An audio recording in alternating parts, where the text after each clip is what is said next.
তিন শ্রেণীর মানুষ দোয়া করলেই কবুল, দোয়া করলেই কবুল।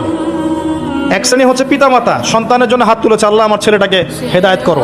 যদি এই পিতামাতার আকীদায় শিরক না থাকে, আমলে বেদাত না থাকে এবং রিজিক হালাল হয়, ইনশাল্লাহ ওর ছেলে হেদায়েত হয়ে যাবে। আরেক শ্রেণী রোজাদার, খাদ্য ছেড়েছে, পানীয় ছেড়েছে, হালাল স্ত্রী ছেড়ে দিয়েছে এবং আল্লাহর যাবতীয় নিষেধ সে বর্জন করছে, কষ্ট করে রোজা আছে, আল্লাহর ভয়ে খাচ্ছে না, কেউ দেখছে না, আল্লাহর ভয়ে পান করছে না, হাত তুলে দোয়া করছে, আল্লাহ আমার এটা চাই, আমার এটা চাই, আমাকে এখান থেকে বাঁচাও, এখান থেকে বাঁচাও, ইনশাল্লাহ দোয়া কবুল হয়ে যায়। আরেক শ্রেণী মুসাফির, সফর করছে, মুসাফির, হালাল সফর, বৈধ সফর, এই মুসাফিরের দোয়া আল্লাহ পাক কবুল করবেন ইনশাআল্লাহ তাআলা। তিন শ্রেণীর মানুষ দোয়া করলেই কবুল, দোয়া করলেই কবুল। এক শ্রেণী হচ্ছে পিতামাতা, সন্তানের জন্য হাত তুলেছে, আল্লাহ আমার ছেলেটাকে হেদায়েত করো। যদি এই পিতামাতার আকীদায় শিরক না থাকে, আমলে বেদাত না থাকে এবং রিজিক হালাল হয়, ইনশাল্লাহ ওর ছেলে হেদায়েত হয়ে যাবে।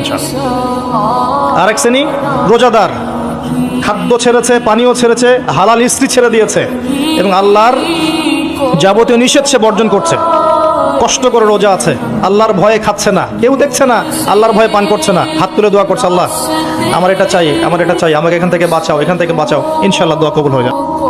আরেক শ্রেণী মুসাফির, সফর করছে, মুসাফির, হালাল সফর, বৈধ সফর, এই মুসাফিরের দোয়া আল্লাহ পাক কবুল করবেন ইনশাআল্লাহ তাআলা।